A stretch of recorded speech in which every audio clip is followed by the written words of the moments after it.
Even though it may not have seemed that way, so far we've only considered simple contagion.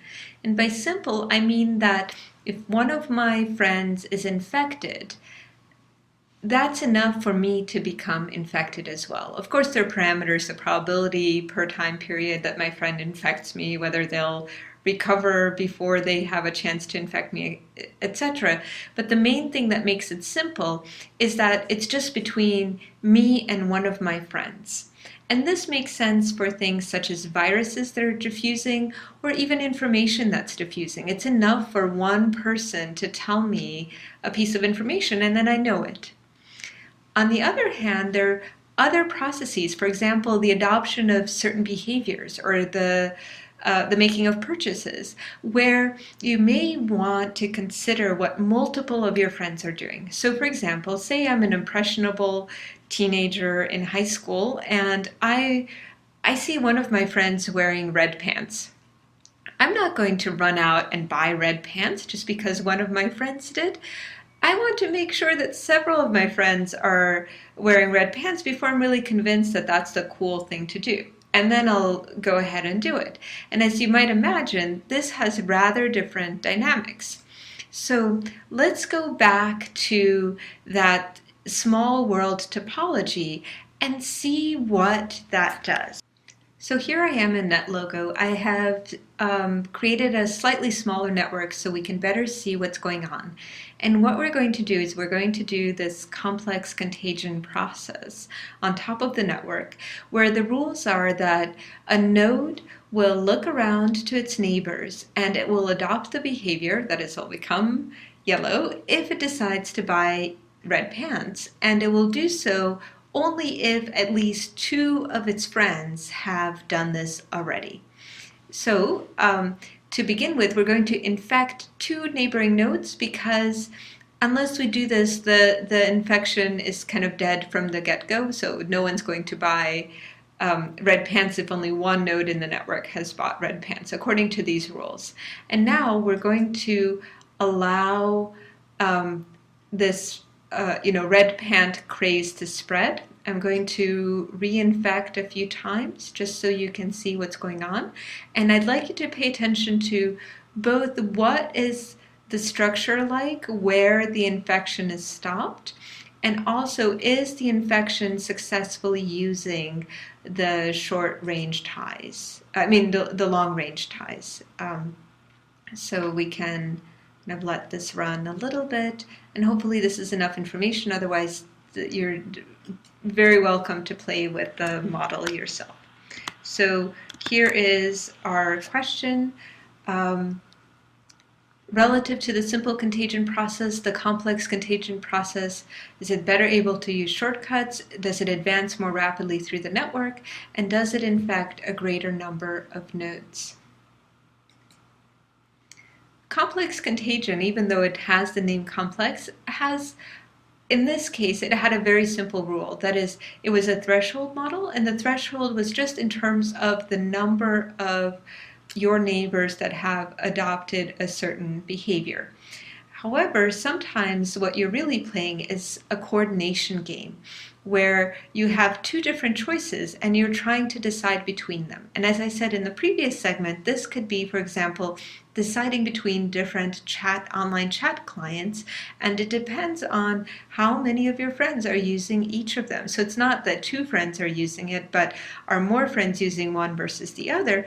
And also importantly, how good are those chat clients? So let's switch the context a bit and say we're still choosing between two things, and let's just call them basketball and soccer. And if a friend chooses to play basketball as well, so they're making choice A, I will get payoff A every time for each friend. And if my friends choose B, then I will get payoff B. And if, I just have one friend and they choose the opposite of what I chose, then my payoff is 0, right? I get no enjoyment if I want to play soccer and I can't play on my own and my friend only wants to play basketball. So let's see how this plays out. This node in the middle is trying to decide between playing basketball, which 3 of his friends play basketball or playing soccer. 2 of his friends play soccer, but that's not the only variable, right? So sure, 3/5 of his network is basketball and 2/5 of his network is soccer, but there's also the question of which one of these sports he enjoys more.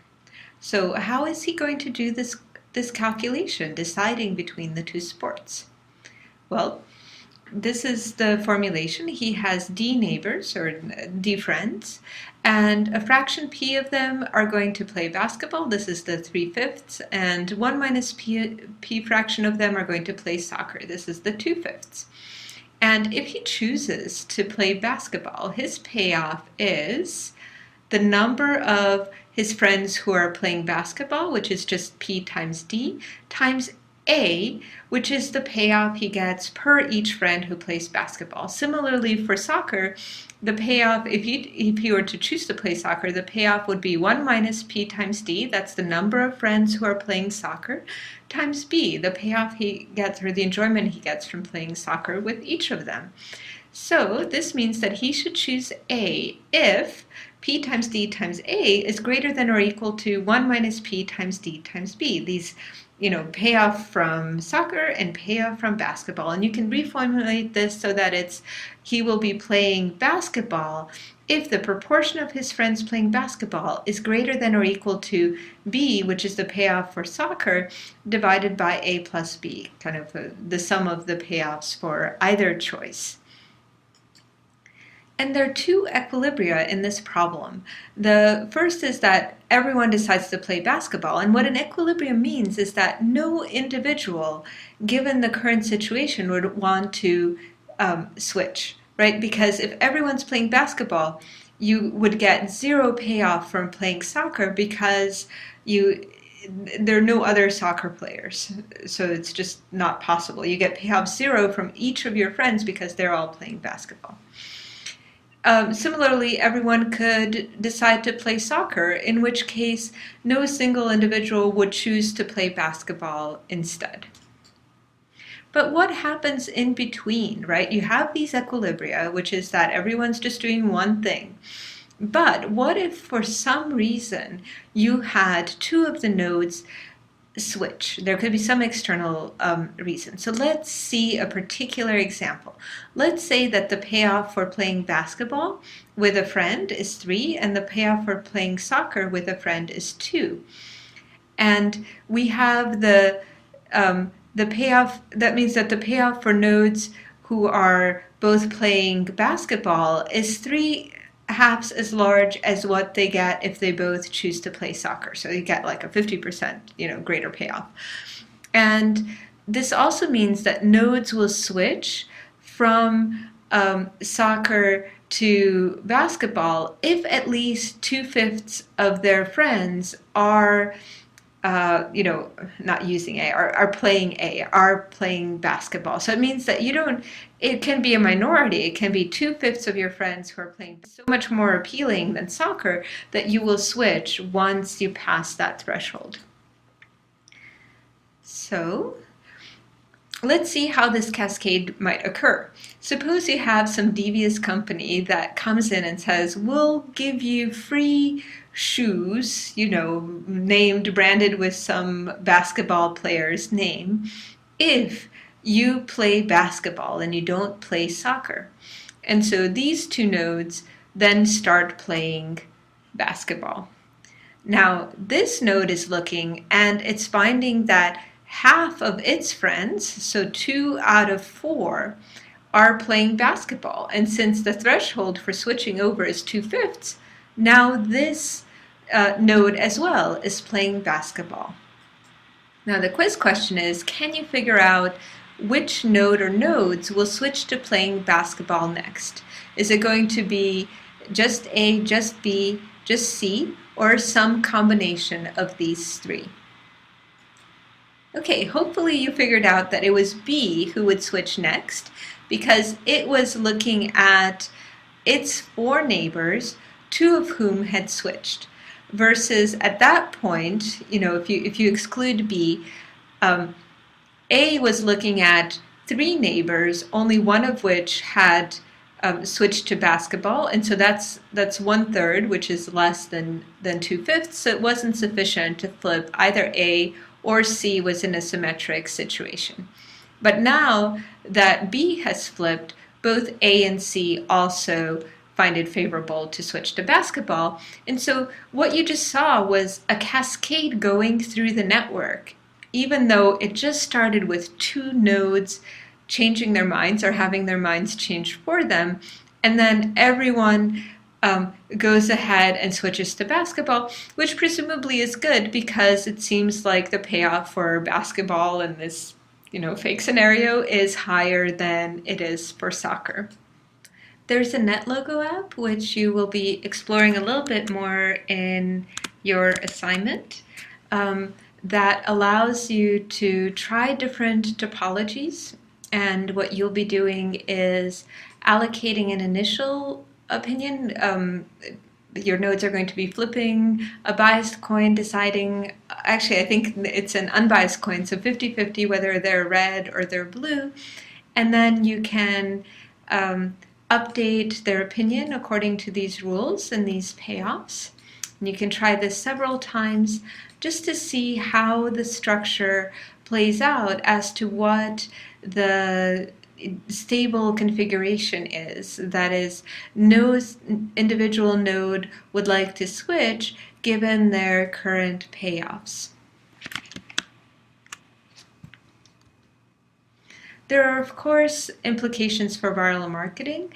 If you really can influence some subset of the nodes, whether by paying them off or giving them free product samples, which individuals would you want to pick? And so using the same app, you can kind of take turns if you find someone to play this with. Otherwise, you can kind of play against yourself if you like. So you can take turns selecting which nodes you initially infect, and then you can see how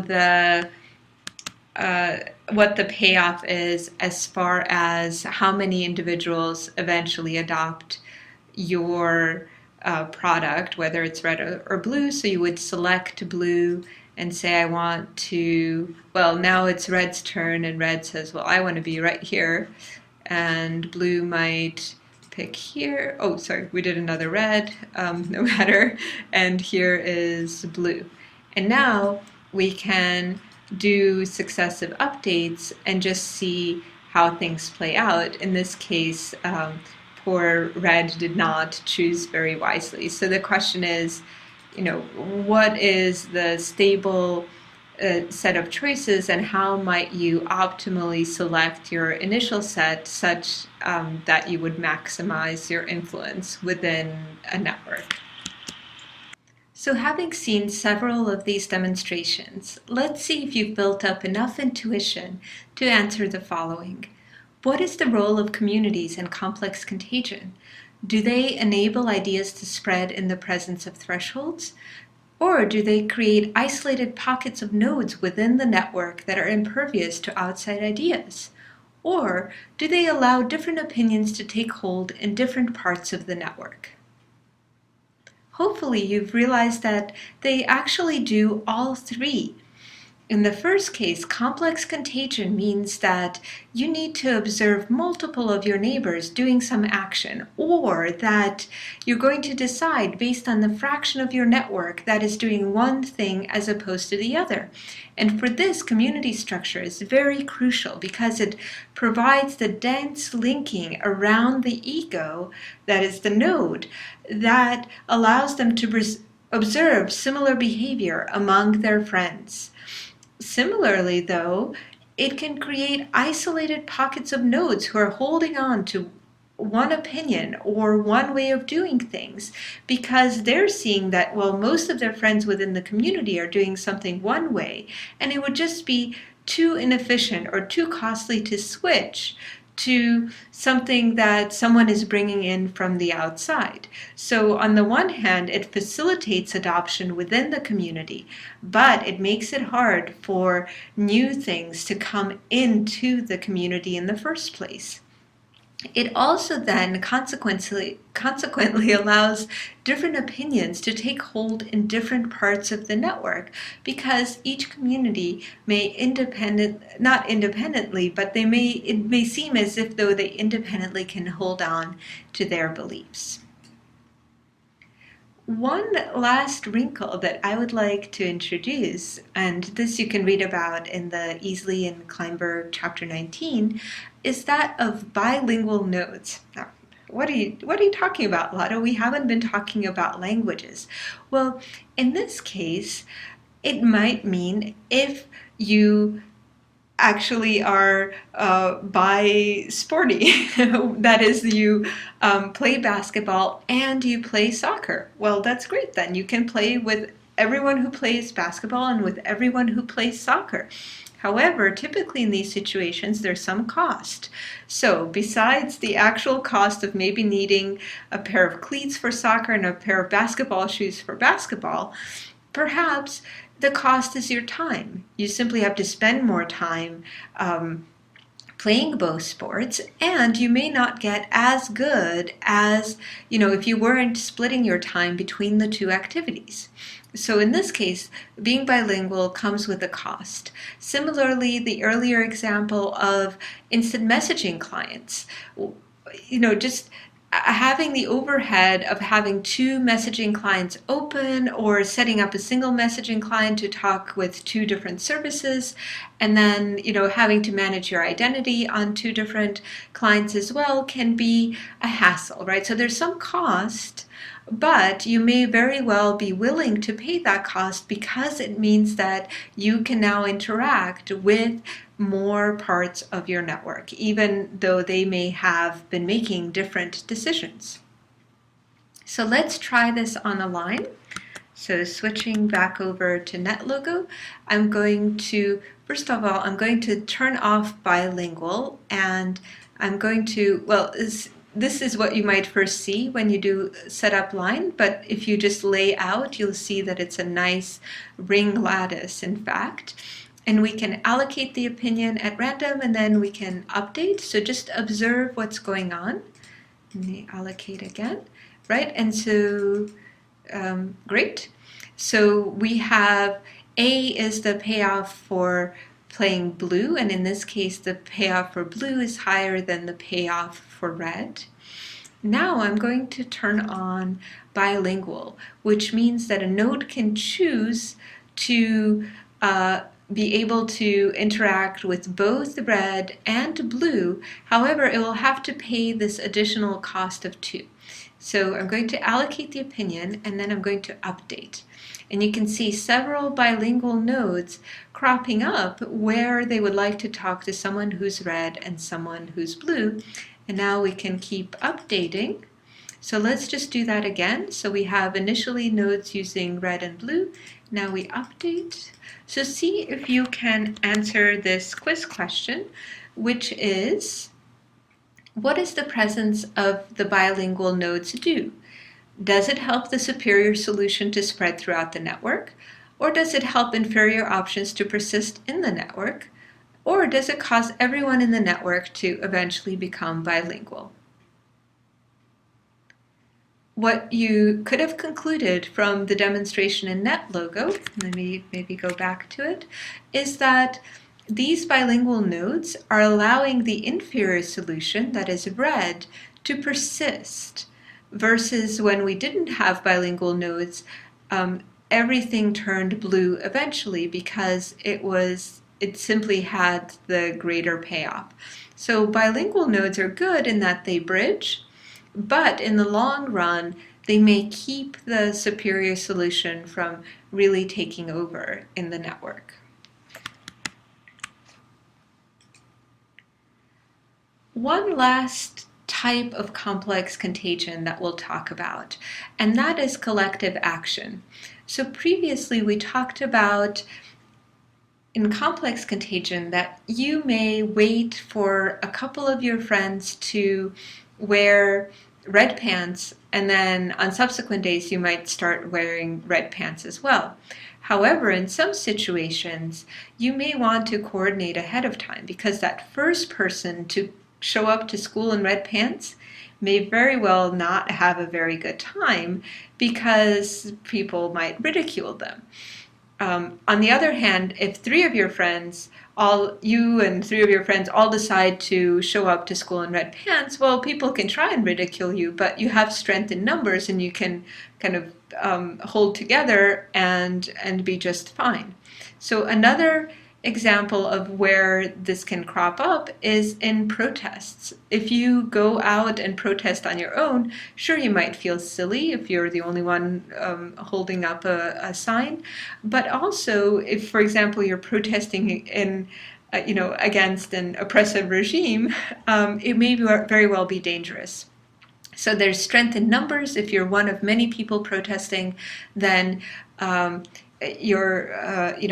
it's less likely that you'll get in trouble. So you may want to coordinate with your friends. So just to sum up, you want to coordinate so that you don't end up here being the lone protester, and that instead you're with your friends and happily protesting. So in general, though, different people might have different thresholds. So here is a node who would go and protest only if 4 people or more in total would go. So he would need 3 other friends to say, yes, we're going to go protest, and then he would be happy going and protesting. However, he only has 2 friends, which means that he doesn't even have a chance of doing a coordination among 4. This node would go if 3 people in total would go. So he would go if this node and this node would go. However, we already know that this node would not go. Now this node in turn would go if just one other person went, because its threshold is 2, so it and a friend would happily go. But now this one isn't going because this one isn't going, and so nobody goes, and no one goes out and protests. In this network, on the other hand, you would get partial turnout. This node doesn't have a chance. It wants to coordinate with 3 other people, but it only has 1 friend. So yeah, they're not going to go out. But these 3 nodes each have this threshold of 3, and they're all talking to each other, and hence they'll all go and turn out. So see if you can answer this question about the network here. And what we're looking for is whether this network is going to mobilize, whether at least a fraction of the nodes will protest.